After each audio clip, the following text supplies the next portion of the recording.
Բարի երեկո եւ բարի գալուստ հայկական ժամանակ տաղավարում զրուցելու եմ Հանուն Հանրապետության կուսակցության նախագահ Արման Բաբաջանյանի հետ։ Բարև ձեզ, պարոն Բաբաջանյան։ Բարև ձեզ։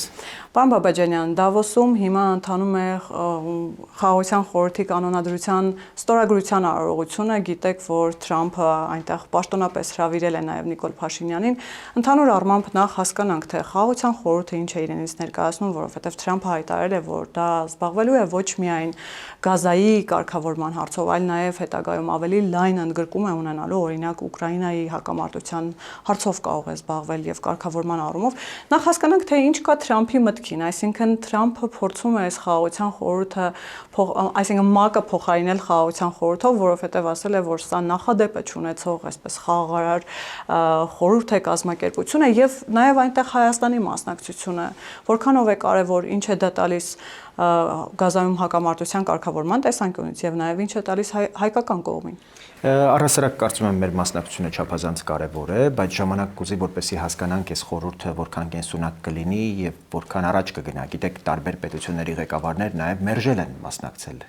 խաղաղության խորհրդին։ Այո, եւ պատճառաբանել են Գրենլանդիայի նկատմամբ Միացյալ Նահանգների այդ վերջին հարձակումների փաստը եւ առասարակ Եվրամիություն, Միացյալ Նահանգներ դիմակայությունը, այստեղ չափազանց կարևոր է, որպեսզի մենք զգուշ լինենք, որովհետեւ չափազանց լավ հարաբերություններ ունենք եւ Եվրամիության հետ եւ այդ հարաբերությունները պիտի պահենք նաեւ Միացյալ Նահանգների հետ, դրանք երկուսն էլ ռազմավարական բնույթ ունեն։ Կարծում եմ, որ Հայաստանի ինքնին մասնակցությունը չափազանց կարևոր է, բայց կարծել, որ մենք կարող ենք այդտեղ կարևոր դերակատարություն ունենալ թե Գազայի, թե Ուկրաինայի հակամարտության կարգավորման գործում մի քիչ չափազանցված է, բայց միևնույն ժամանակ Թրամփը կարծես նկատի է առել բոլոր այն պետություններին եւ առաջնորդներին, ում հետ հաջողության պատմություն է ունեցել, իսկ մենք գիտենք, որ նախորդին ինքը նաեւ հաշվետվությամբ էր հանդես եկել իր պաշտոնավարման 1-ամյա 365 օրերի վերաբերյալ եւ հատուկ ընդգծել էր հայ-ադրբեջանական հակամարտության կարգավորումը որպես իր գլխավոր ձեռքբերում եւ գիտեք չկա մի բրիֆինգ, մի ասուլիս, որտեղ ինքը չհիշի եւ հատուկ չընդգծի իր ունեցած դերակատարությունը եւ պիտի ասեմ, այդ իր նշած 8 պատերազմներից թերևս ամենահաջողվածը հայ-ադրբեջանական պատերազմն է եղել, որտեղ իրական գետնի վրա մենք շոշափելի արդյունքներ ենք տեսնում։ Եվ իհարկե շատ լավ է, որ եղավ հրավերը, ես առաջին օրից պնդում էի, որ վարչապետը պիտի լինի Դավոսի համաժողովին եւ այդ պանելին պիտի հենց ինքը մասնակցեր, ոչ թե նախագահ Վահագն Խաչատուրյանը, եւ մենք տեսանք, որ ինքնին այս հրավերը շատ վերջի պահին եղած հրավեր է, որտեղ ի սկզբանե հունվարի 16-ին վարչապետի խոսնակը հայտարարում էր, որ չի լինելու այդ Դավոս։ Հետևաբար այս կարճ ժամանակամիջոցում ձեռք բերված այս որոշումների վերաբերյալ կխուսափեմ խորքային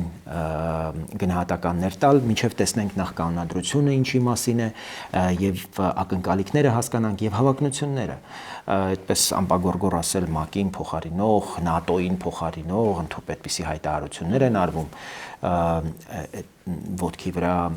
արվող դատողություններ են, որոնք այս պահին պիտի ձեռնպահ մնալ։ Հայաստանը շատ կարևոր սեղանի շուրջ է, իսկ մենք մի այնպիսի նոր աշխարհակարգի փոփոխության ականատես ենք, որ եթե դու սեղանի շուրջ չես, ուրեմն մենյուում ես, ուրեմն եթե չես ուզում, որ քեզ ուտեն, դու պիտի լինես նրանց հետ, ովքեր ուրեմն առնվազն ունեն լուրջ դաշնակիցներ, լուրջ գործընկերություններ եւ դա հավելյալ մեզ եւ կարողություն է տալիս եւ դիմադրողունակություն։ Պարոն Բաբաջանյան, տեսեք, Իլհամ Ալիևը պանելային քննարկման ժամանակ Դավոսում հայտարարեց, որ եթե Հայաստանը եւ Ադրբեջանը բավարար կամք ունենան, ապա խաղաղության պայմանագիրը, խաղաղության վերջնական պայմանագրի մասին է խոսքը, շուտով կարող է կյանքի կոչվել, իրականություն դառնալ։ Նախ ընդհանուր առմամբ հասկանանք ինչի մասին է Ալիևի հայտարարությունը, արդյոք դա հավանական է, որովհետեւ մենք գիտենք, որ առնվազն հայկական կողմից այդ կամքը կա եւ Հայաստանը այսօր էլ կարող է դա ստորագրել։ Եվ հետո հարցի երկրորդ մասը արդեն խորհրդարանական ընդդիմությունն է, որոշ շրջանակներ, այստեղ դիմադիր վերլուծաբաններ սա դիտարկում են ոչ այնքան խաղաղարար հայտարարություն եւ կամ խաղաղությանը միտված հայտարարություն, այլ նախընտրական տրամաբանության մեջ քաղաքացիական պայմանագրին աջակցություն։ Նախ հասկանանք ինչու են այս մարդիկ խաղաղություն բառից հիստերիայի մեջ ընկնում, պարոն Բաբաջանյան, որովհետեւ օգոստոսի 8-ից հետո նախ իրենք պնդում էին, որ սա պարզապես նախաստորագրված պայմանագիր է ու առ ոչինչ է։ Հիմա երբ արդեն խոսվում է դրա ստորագրվելու մասին, իրենք ասում են, որ դա իրականությանը չի կարող համապատասխանել, դա պարզապես նախընտրական օգնություն է եւ այսպես գերիների մասով, գիտեք, վերջերս 4 գերի վերադարձան Ադրբեջանից եւ այն մարդիկ, ովքեր ամենաշատն էին խոսում գերիներից, գերիների հարցը բարձրաձայնում էին, էլի դժգոհ էին, ասում էին դա անբարոյական գործարք է սիրիացի երկու այդ վարձկանների հետ փոխանակել 4 գերիներին։ Հիմա հասկանանք այս դիլեմաների, այսպես ասած, պատճառը հետևանքային կապը։ Շատ հարցեր եք տալիս, որոնք մեկ ընդհանուր շղթայի մաս են, իհարկե կարծում եմ չափազանց կարևոր է նախ հասկանալ Ալիևի այս տրամագծորեն իր բոլոր նախկին ելույթներից տարբերվող այս հայտարարությունները։ Դրան նախորդել էր շատ կարևոր մեկ այլ հանդիպում Ռուբիո Արարատ Միրզոյան հունվարի 14-ին եւ ես հույս ունեմ, որ փակ հանդիպման ժամանակ Հայաստանը հստակ դրել է հարցեր, որոնք գիտեք դրանից հետո այդ հանդիպումից հետո Ռուբիո Ալիև եւ Բայրամով զրույց է եղել եւ չի բացառվում, որ ամերիկյան նաեւ ճնշումների արդյունքում է այս աստիճան փոխվել Ալիևի հռետորաբանությունը եւ ես կարծում եմ, որ առհասարակ պիտի հայկական կողմը ավելի ու ավելի շատ կոմունիկացնի այս բոլոր Ադրբեջանից եկող բացասական հռետորաբանության ներքին սպառման համար արվող այդ հայտարարությունների բովանդակությունը եւ մենք չպետք է ամեն անգամ հանդուրժենք, լռության մատնենք, կարծում եմ ժամանակն է, որպեսզի այո կամք դրսևորենք եւ այո ցավոտ Ադրբեջանի համար նախկինում իրենց պահանջներից իրենք պիտի կարողանան հրաժարվել այդ Արևմտյան Ադրբեջան, Միջանցք, գիտեք հիմա էլ ոչ էլ խոսում են, չէ՞, Միջանցք ընդհանրապես չի էլ քննարկվում։ Այդ նույն ձեր ասած շրջանակները Ալիևից ավելի շատ էին դրա մասին խոսում, հիմա կարծես հիմա սրտնեղում են, որ Ալիևը խաղաղությունից է խոսում։ Ինչ վերաբերում է այո կամքից, կարծում եմ, որ կամքը պակասում է բացառապես Ադրբեջանի մոտ, բայց Հայաստանը չափազանց կարևոր հայտարարություններ արեց նախորդին վարչապետի արած հայտարարություն էներգետիկ համակարգերի միավորման մասին դա նախադեպ է եւ այդ իմաստով այ դա իմ պատկերացմամբ կարող է էապես նաեւ զսպող գործոն դառնալ տարածաշրջանում անվտանգության ուղղված ես շատ պիտի ուզեի որպեսզի ոչ միայն Ադրբեջանի հետ համագործակցություն լիներ էներգետիկ ասպարեզում նաև Թուրքիայի հետ որը ահռելի էներգետիկայի եւ էլեկտրաէներգիայի կարիք ունի մոտավորապես 26% իր արտադրական հզորությունների ինքը ածխով է ստեղծում եւ ինքը ունի նաեւ Եվրամիության կողմից տրված վերջնագիր միջև 2028 թվականը ամբողջությամբ մաքուր էներգիայի անցնել իսկ սա հավելյալ էլեկտրաէներգիայի կարիք է ստեղծում ինչը կարող է Հայաստանը օրինակ մասնակի իր վրա վերցնել որտեղ մենք ավելցուկ ունենք էլեկտրաէներգիայի ինչու ավելի լայն համատեքստ չդիտարկել օրինակ սրանք կարևոր խոսակցություններ են որոնք գուցե ավելի ամրապնդում ու հնարավոր են դարձնում խաղաղության պայմանագրի ստորագրման հնարավորությունը եւ ավելի իրական են դարձնում ու ավելի երկրորդական, որտեղ ըստիս ես համաձայն եմ Արարատ Միրզոյանի հետ, որ նախաստորագրման ինքնին փաստը համաշխարհային այնպիսի հնչեղություն ստացավ, որ երբեք չկարծեք, որ ստորագրումը նույնքան լայն արձագանք է ստանալու, որովհետեւ գոնե իմ դիտարկումները ես այցելություններ եմ ունեցել վերջերս Միացյալ Նահանգներ եւ քննարկումների ժամանակ որևէ մեկը չի կասկածում որ դա ստորագրումը ժամանակի հարց է եւ շատերը նույնիսկ տպավորություն ունեն որ ստորագրվել վերջացել է այսինքն շատ ավելի երկրորդական են համարում բուն են ստորագրման ժամկետները կամ նույնիսկ վայրը, որովհետև ամեն ինչ եղել է Միացյալ Նահանգների հովանու ներքո։ Ինչ վերաբերում է ձեր մյուս հարցին ինչու են ընդդիմադիրները, այսպես կոչված խորհրդարանական այդ ուժերը հիմա աղմուկ բարձրացրել, որովհետև կարծում են, որ նախընտրական տրամաբանության մեջ է, հակառակը կարծում եմ, որ եթե այդ տրամաբանությամբ գործենք, իրենք Ֆիդանի հայտարարությունն էին, չէ՞, նույն համատեքստում մեկնաբանում, ընդ որում կտրելով կոնտեքստից։ Այո, այստեղ կարելի է միայն ենթադրել, որ եթե ուղիղ այդպիսի աջակցության փորձ լինի, ինչը իրենք ամեն կերպ փորձում են փաթեթավորել եւ ձևակերպել, դա ավելի օգնելու է իրենց, ոչ թե քաղաքացիական պայմանագրին։ Այսինքն այդ իմաստով կարծում եմ եւ միջազգային հանրությանը եւ իհարկե Ադրբեջանին ու Թուրքիային անհրաժեշտ է, որպեսզի քաղաքական այն կուրսը, որ այս պահին տարածաշրջանում կայունության, անվտանգության եւ խաղաղության դրոշակակիրն է, Հայաստանում կարողանա այդ կուրսը պահպանվել։ Եվ անկախ նրանից քաղաքական մեծամասնությունը այսօր ինչ ծավալի ներկայացվածություն կունենա, չափազանց կարևոր է, որպեսզի մենք կարողանանք բացի քաղաքացիական պայմանագրից այլ քաղաքական ուժեր ունենալ խորհրդարանում, այդ թվում ընդդիմադիր, որոնք կաջակցեն եւ օգոստոսի 8-ի համաձայնագրերը, որովհետեւ դրանք չեն կարող մեկ քաղաքական ուժից կախված լինել, որովհետև ես խորապես համոզված եմ, որ դա համահայկական եւ համազգային օրակարգ է, որի շուրջ լայն կոնսոլիդացիա պիտի լինի քաղաքական եւ հասարակական։ Եվ նաեւ խաղաղության գործընթացը առհասարակ պիտի անհրաժեշտ աջակցություն գտնի քաղաքական եւ հասարակական շրջանակների կողմից։ Չի կարող խաղաղությունը կախված լինել մի քաղաքական ուժի կամքից, որտեղ այդ քաղաքական ուժի հետ ինչ ասես կարող է պատահել, այդ օրակարգը Հայաստանի միակ այսօր գետնի վրա սեղանին հնարավորությունն է ոտքի կանգնելու, ուժ հավաքելու, ուժ կուտակելու, իր պաշտպանունակությունն ու մարտունակությունը վերականգնելու։ Եվ այս իմաստով դուք շատ ճիշտ եք նշում, որ իրենք այո նյարդային մեծ խանգարման մեջ են ընկնում խաղաղություն բառից ինքնին, որովհետև խաղաղությունը եւ իրենք անհամատեղելի են, ինչպես եւ խաղաղությունը եւ իրենց տերերն են անհամատեղելի, որտեղ Ռուսաստանը, որը այստեղ կոնֆլիկտների եւ առնահոսությունների գլխավոր հեղինակն ու ջատագովն էր, այս խաղաղությունը ինքնին իր ամբողջ քաղաքականությանն ու իր պատմական ներկայությանն է դեմ եւ դրա համար է որ նրանք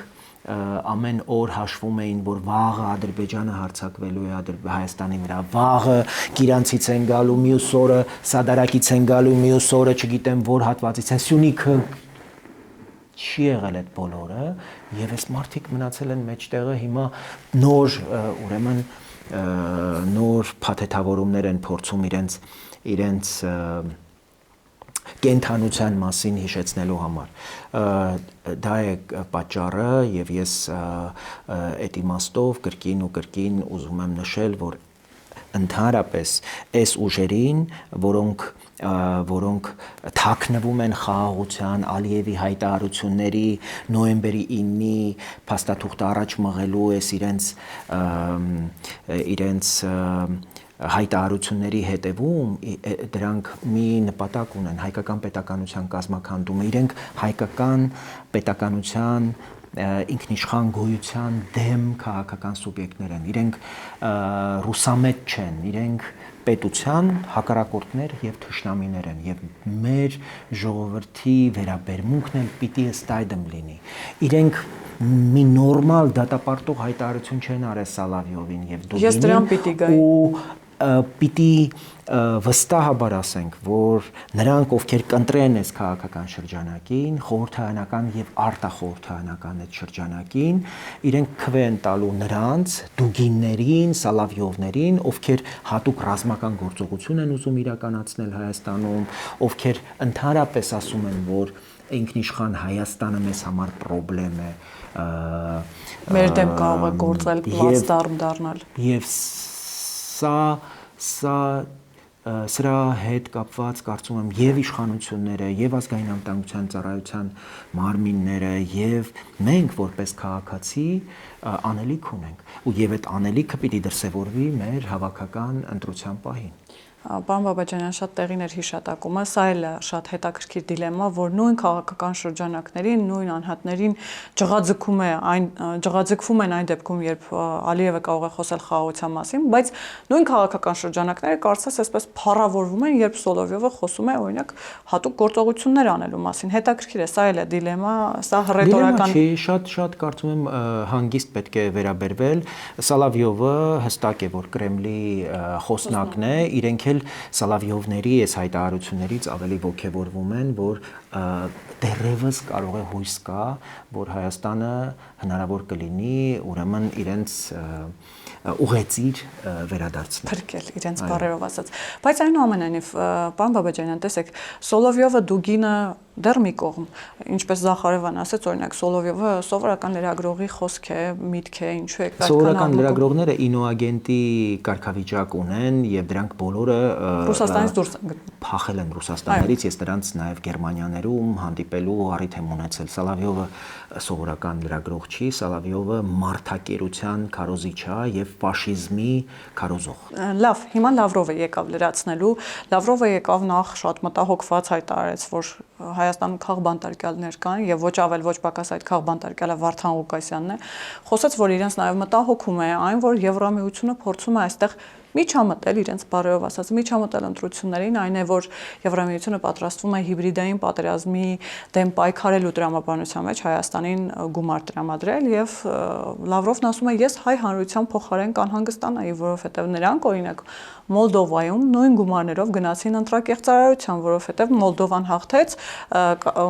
Իդեպ ասում է, որ Սանդուն օրինական տրված նախագահ չէ, այո, Սանդուն հաղթեց միայն Եվրամիության ընտրակեղծարարության շնորհիվ իրենց բարերով ասած։ Եվ նաև կրկին այսպես տողատակում հիշեցնում է, որ դուք միաժամանակ չեք կարող լինել եւ ԵԱՏՄ-ում եւ ԵՄ-ում, իրենց ոչի մեջ այսպիսի հայտարարություններ։ Հիմա Սոլովյովը եւ Դուգինը մի կողմ, պարոն Բաբաջանյան, երբ արտաքին գործերի նախարարն է այդպիսի հայտարարություն անում, ինչպես հասկանալ այս հայտարարությունները, սրանք էլի սպառնալիք են, սրանք զգուշացում են, ինչպես ընկալում են սրանք իրենց այստեղի գործակիցներին, իրենց օրթախներին, որ շարժվեք, ասես չի լինի, մի բան պիտի անեք, մենք այստեղ ճղվում ենք, որ դուք այդտեղ մի բան անեք, ձեզ մոտ ոչինչ չի ստացվում։ Դե նայեք մի հատ ոչ տեխնացու ունեն, ոչ բան ունեն, ոչ հասկանում են, բոլորը տապալվել են։ Ոչ մի կանխատեսում չի իրականացել, երկիրը տրամագծորեն նոր հուն է տեղափոխվել օգոստոսի 8-ի համաձայնություններից հետո, ակնհայտորեն բոլորի աչքի առաջ մենք տեսանք, թե Ռուսաստանի ջանքերը, այսպես կոչված միջնորդական, ուր էին մեզ տանում, Հայաստանը ամեն օր արթնանում էր այն ահուս արցափով, որ մեր երեխեքը ինչ եղան սահմանի վրա, որ սահմանի որ հատվածից գուժ սպասենք, հիմա բոլորովին այլ խոսակցություն է, ասենք Ալիևի նախորդի խոսակցությունը լրիվ փոխում է իրավիճակը եւ մենք հասկանում ենք, որ շատ մոտ ապագայում ավելի լրջանալու է զարգացումը, որովհետև փետրվարին օրինակ Միացյալ Նահանգների փոխնախագահն է այցելելու առաջին 10-օրյակին այստեղ կլինի J.D. Vance-ը եւ միայն Երևան է գալու։ Ասենք դուք պատկերացնում եք դա ինչ է նշանակում Ադրբեջանի համար, ինչպիսի զգուշացում է դա Ադրբեջանին։ Հիմա դուք պատկերացնում եք դրանից հետո ձեր սիրելի խորհրդարանական եւ արտախորհրդարանական շրջանակների ոռնոցը մոտավորապես ինչ ռեզոնանս է առաջացնելու։ Սա է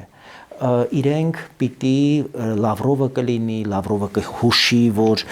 Վարդան Ղուկասյանին պիտի ճանաչեք որպես քաղբանտարկյալ, որովհետև, չգիտեմ, նրա հայտարարությունները Մոլդովայի օրինակը պիտի բերի, թող իրեն հիշեցնեն, որ 165 միլիոն դոլար արժողությամբ փափուկ ուժի ֆոնդ է հատկացված, որն ըստ ամենայնի ամբողջությամբ պիտի ծախսվի այս տարի, որտեղ նշանակետը այս տարվա Հայաստանն է եւ Հայաստանի սպասվող խորհրդարանական ընտրություններն են։ Նայեք,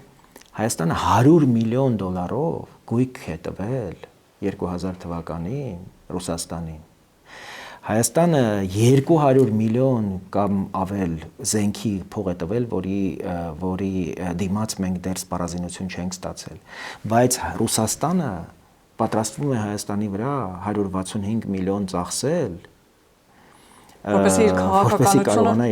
որտեվ այդ աստիճան տրամագծորեն, տեսեք ինչ թվերի մասին ենք խոսում։ Ժամանակին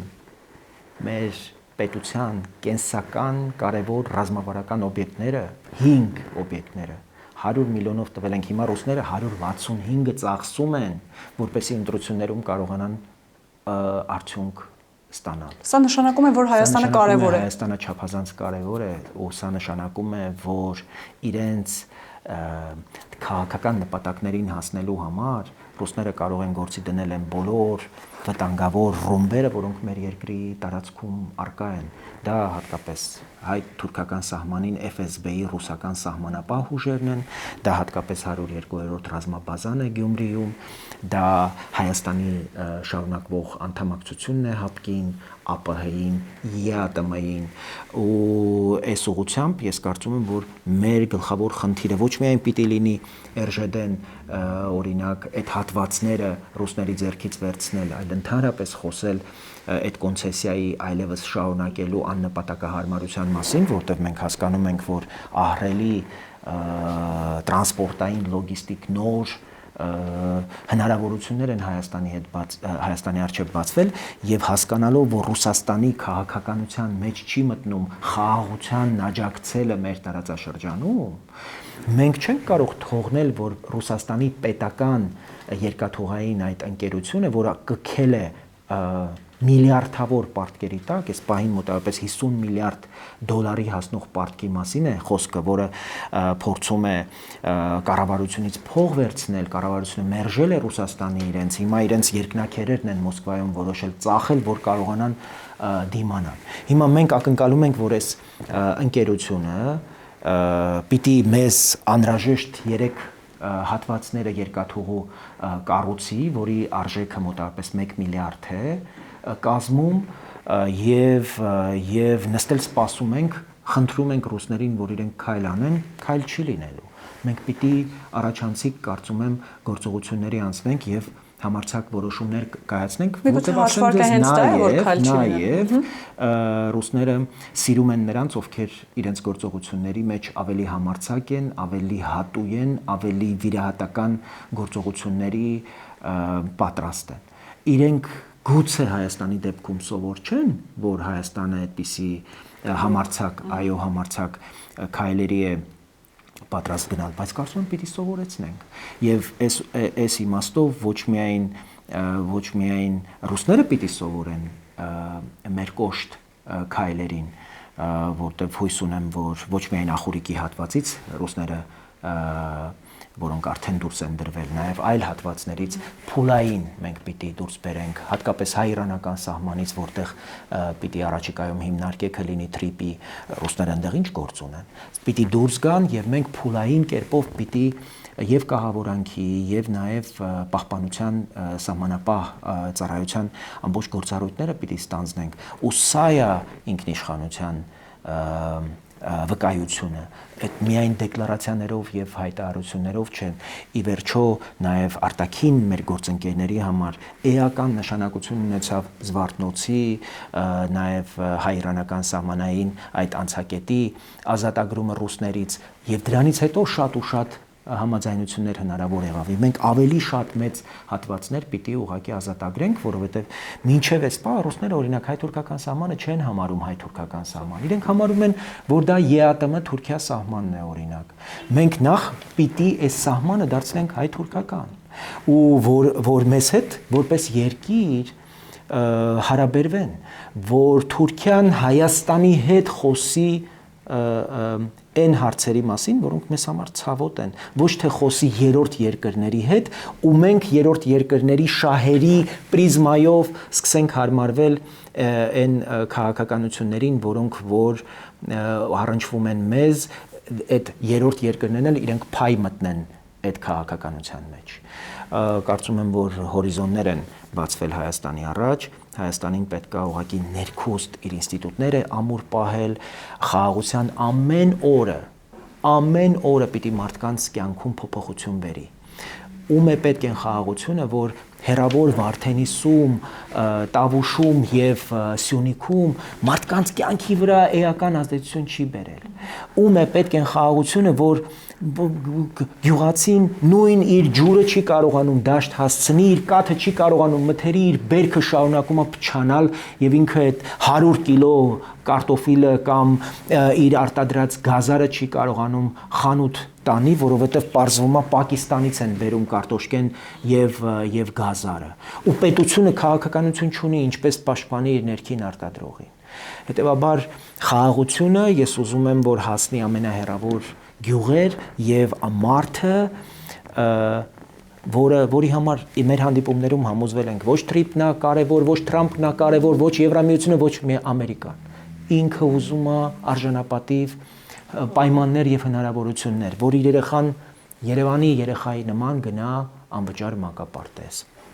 կրթության հասանելիություն ունենա, որ այդ գեղեցիկ դպրոցներում ուսուցիչներ լինեն, որ այդ գեղեցիկ հիվանդանոցներում բժիշկներ լինեն, որ այդ մարդու արտադրած թեկուզ քիչ քանակությամբ միրգը եւ մնացած արտադրանքը ինքը մի որևէ տեղ գյուղատնտեսական մի այսպես հաբ լինի, ինքը կարողանա արժանավայել տանել, հանձնել։ Այս հարցերը պիտի մեզ հուզեն։ Ինչ որ պահից սկսած այս մեծ աշխարհաքաղաքական հարցերը պիտի մնան բացառապես դրա համար պատասխանատու ուժերի եւ անհատների գործիչների շրջանակում։ Ազգային ժողովում երբեք լսել, որ մարդկանց այս առօրյա խնդիրները գան առաջին պլան։ Մենք ուզում ենք դառնալ հենց այդ ձայնը եւ դրա համար չենք ասում, որ գալիս ենք իշխանություն փոխելու։ Մենք ուզում ենք ընդդիմություն փոխել։ Նախ եւ առաջ, որովհետեւ կարծում ենք, որ մեր երկրում գլխավոր խնդրեմը եւ խնդիրները ոչ թե գալիս են իշխանությունից, այլ ընդդիմությունից։ Եվ մեծապես հասկանում ու համոզված ենք, որ իշխանության խնդիրները հնարավոր է լուծել, եթե մենք ունենանք որակյալ ընդդիմություն։ Եվ մեծ մասամբ խնդիրների մեծ մասը հենց ընդդիմության որակով է պայմանավորված, որ մենք չենք կարողանում մեր օրակարգերը հարստացնել այն բոլոր խնդիրներով, որոնք վերաբերում են շարքային մարդուն, սովորական քաղաքացուն, ում ոչ մի քաղաքական աֆիլիացիա եւ կուսակցություն չի հետաքրում, ոչ մի եկեղեցի չի հետաքրում, հետաքրում է իր առօրյա կյանքը, իր երեխան, իր ընտանիքը, ու մենք պիտի արձագանքենք այս օրակարգերին։ Պարոն Բաբաջանյան, շատ հետաքրքիր խնդիրներից եք խոսում նաև, որոնք լուծման կարիք ունեն եւ սպասում են իսկապես այդ հարցերի, կարևոր հարցերի բարձրաձայնմանը, բայց տեսեք, քանի որ արդեն նախընտրական տրամաբանության մեջ ենք մտել եւ ուժերը կրկին, որոնք հավակնում են դառնալ կամ իշխանություն, կամ ընդդիմություն, դա արդեն ժամանակը ցույց կտա, գալիս են շատ հետաքրքիր խոստումներով 300,000 աշխատատեղ, 3000 փոքր բիզնես, որոնք ազատված կլինեն հարկային պարտականություններից, այսինքն փոքր բիզնեսը չի հարկվելու, դեղերի գնիչեցում 20% եւ այսպես շարունակ, իրենց առաջնորդը 1 դրամով պիտի աշխատի, 1 դրամ աշխատավարձ պիտի ստանա, պիտի դրսում գնա որս անի բերի, մեր ձևով շարժման մասին է խոսքը, որը արդեն ուժ է գրանցել, ուժեղ Հայաստան։ Ինչ եք կարծում, սա դասական պոպուլիզմ է, թե այս մարդիկ պարզապես շատ են կարդացել նաեւ Թումանյանի հեքիաթները, որովհետեւ իսկապես ուղղակի մեր ժողովրդին չեն ճանաչում։ Կարծում եմ, որ իրենք թերագնահատում են մեր ժողովրդի շատ ու շատ եւ անցած ճանապարհը եւ ներքին զգացողությունները ճշմարտության նկատմամբ ունեցած այն հավաքական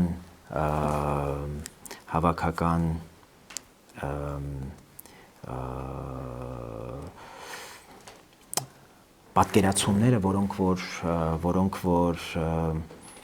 թերագնահատվել են այս ուժերի կողմից։ Ես շատ ուրախ եմ, որ իրենք սկսել են այս շարքը 1 դրամ, 10 դրամ, չգիտեմ, այս խոստումներ եւ ավելի ու ավելի շփվելով մեր ժողովրդի հետ տեսնում եմ, որ նույնիսկ նրանք, ովքեր որոշակի համակրանք են ունեցել, այդ խոստումները շատ ավելի բացասական եւ շատ ավելի իրենց դեմ տրամադրությունները գեներացիան, որտեղ մարդիկ հասկանում են, չէ, Հայաստանի հնարավորությունները 5 տարում 300,000 աշխատատեղի անկարելի այս հայտարարությունը, որովհետև Հայաստանը ունի սահմանափակ տնտեսական հնարավորություններ։ Հիմա եթե Հայաստանի կերակրափողը շատ այսպես սահմանափակ տրամագիծ ունի, դու այդտեղ եթե մի հատ մեծ ոսկոր գցես, կխեղդվի, չի կարողանա մարսել։ Մարսողության համակարգը պիտի ամբողջությամբ կարողանաս ժամանակի ընթացքում ընդլայնել եւ իհարկե ես հերոյ եմ այն մտքից, որ դրանք հասանելի նպատակներ չեն, բայց դրա համար մենք ահռելի աշխատանք ունենք կատարելու եւ դրա համար առաջին հերթին այդ շարժման առաջնորդի հայտարարությունները եկեք հիշենք, որ Հայաստանը վտանգավոր ճանապարհով է գնում դեպի Եվրամիություն, որ մենք պիտի Եվրասիական տնտեսական միության հետ շարունակենք հարաբերությունները, մինչդեռ կարող ենք անվարան ասել, որ այդ միությունը իրականում ոչ թե Հայաստանին տնտեսական հեռանկարներ խոստանալու համար է եւ հեռանկարների հնարավորություն ստեղծելու համար է, այլ Հայաստանի տնտեսական հեռանկարները խեղդելու համար է, հավելյալ կախվածություններ ստեղծելու համար է եւ Հայաստանը պիտի օր առաջ, այո, Լավրովը շատ ճիշտ է ասում, որ չենք կարող լինել Եվրամիության անդամ եւ չենք կարող Եվրասիական տնտեսական միության հետ համատեղել, զուգակցել Այո, եւ ես զարմանում եմ, որ մենք սպասում ենք այն պահին, երբ այլևս անհնար կլինի, օրինակ, համատեղել այս երկու գործընթացները։ Ես կարծում եմ, որ մենք պիտի ավելի համարձակ գտնվենք։ Հույս ունեմ, որ առաջիկայում Երևանում կայանալիք Եվրամիություն Հայաստան գագաթնաժողովի, նաև եվրոպական պետությունների,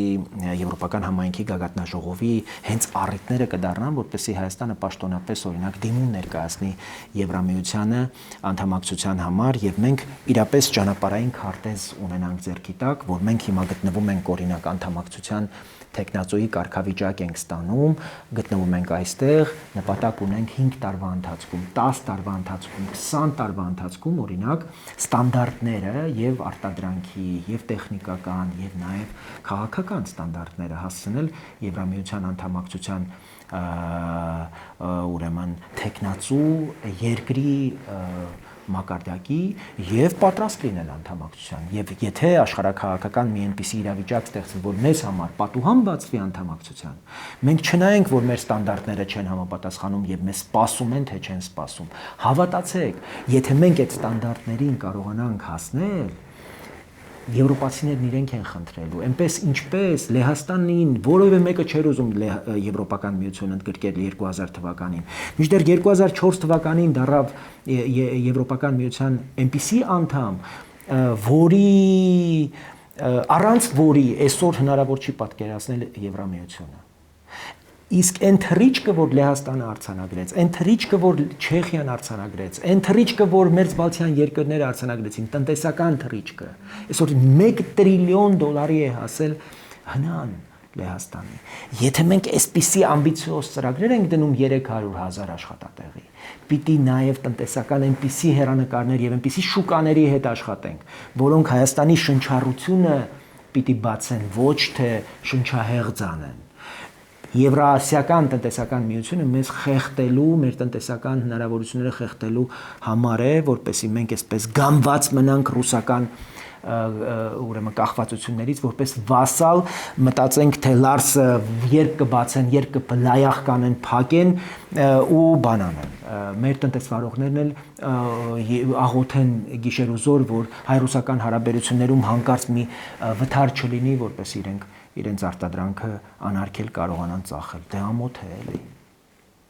Պարոն Բաբաջանյան, եւ վերջում ամփոփելով, տեսեք, եկեք խոսենք նաեւ եկեղեցում տեղի ունեցածի մասին, տեղի ունեցողի մասին։ Կարծես թե ճգնաժամը շարունակվում է, որովհետեւ տեսեք, Մայրաթորույց հայտարարություն եղավ, որ Գարեգին բան եպիսկոպոսատ ժողով է հրավիրելու, որը ուշադրություն չի անցկացվելու Հայաստանում, Էջմիածնում, այլ Ավստրիայում է տեղի ունենալու։ 10 եպիսկոպոսները հանդես եկան հայտարարությամբ, որ սա հակականոնական է եւ պիտի ամեն ինչ անել, որ դա տեղի չունենա։ Մայրաթորից հակադարձեցին, որ հակականոնական ոչինչ չկա, եկեղեցու առաջ ծառացած մի շարք խնդիրներ կան, որոնք այսպես ասած ծարավ էին եւ կամ սպասում են իրենց լուծմանը։ Հիմա որքան կարող է նաեւ այս իրավիճակը շարունակվել եւ օրինակ ո՞րն է անհրաժեշտությունը, որպեսզի եպիսկոպոսատ ժողովը հրավիրվի ոչ թե Հայաստանում Էջմիածնում, այլ Ավստրիայում եւ ինչ վախերի մասին է խոսում սա Գարեգին բայի։ Ասեմ ձեզ, շատ ուրախ եմ, որ այս հարցը տալիս եք։ Նախ պետք է ուսումնասիրել ինչու Ավստրիա։ Ավստրիան եզակի եվրոպական երկրներից է, որտեղ գործակալները սովորաբար տարբեր երկրների, ասեմ ձեզ, հանգիստ անարգել կարող են հանդիպել եւ ինֆորմացիայի փոխանակում իրականացնել, խնդրում եմ ուսումնասիրեք։ Ավստրիայում մենք թեմ չունենք, Ավստրիայում մենք եկեղեցի չունենք, այնտեղ ունենք բացառապես Վիեննայում ունենք կաթոլիկ մխիթարյան միաբանություն, Վիեննայի մխիթարյան միաբանությունը։ Ունենք շատ համեստ առաքելական եկեղեցու ներկայություն, բայց թեմ չունենք։ Եվ պիտի ուսումնասիրվի այդ հարցը։ Երկրորդ, ես տեղեկություններ ունեմ, որ այնտեղ շատ ակտիվ ներգրաված են նաև քրեական, հայ քրեական տարրերը, օրենքով գողերը իրենց հավաքների մեծ մասը Եվրոպայում անցկացնում են Ավստրիայում։ Եվ հասկանալով եկեղեցու եւ օրենքով գողերի, քրեական օլիգարխիայի, հատկապես Ռուսաստանում ծվարած առնչություններն ու մոտ հարաբերությունները, ես ունեմ տեղեկություններ, որ փորձ է արվելու նաև եպիսկոպոսների նկատմամբ օրենքով գողերի եւ քրեականների ազդեցությունը այդտեղ բանեցնել եւ այնտեղ հավաքել նաև քրեական հանցագործներին եւ միջամտել ընդհանրապես եպիսկոպոսատ ժողովի այդ աշխատանքներին, այսինքն զուգահեռ այդպիսի process-ներ թույլ տալ։ Այսինքն 10 եպիսկոպոսների վրա նման ճնշում բանեցնել։ Որպեսզի իրենք կարողանան իրենց հարցերը լուծեն, բայց ես թվում է Եզրասին ինչ են ուզում տանել Ավստրիա։ Եզրաս առաքելություն ունի։ Գնացեք տեսեք Եզրաս Սրբազանը գողական աշխարհի հետ ինչպիսի հարաբերություններ ունի։ Այդ գողական աշխարհի ռազմորկեքի քանի այդպիսի ռազմորկա անձամբ ինքն է լուծել։ Փողերով Ես կողքից չեմ ասում մարդիկ, ովքեր ուղակի ներգրավված են եղել այդ process-ներին։ Ես էլ գիտեք անազատության մեջ եմ եղել ու շատ այդպիսի քրեական տարրերի հետ առնչվելու, այսպես ստիպված պարտադրված առիթ եմ ունեցել։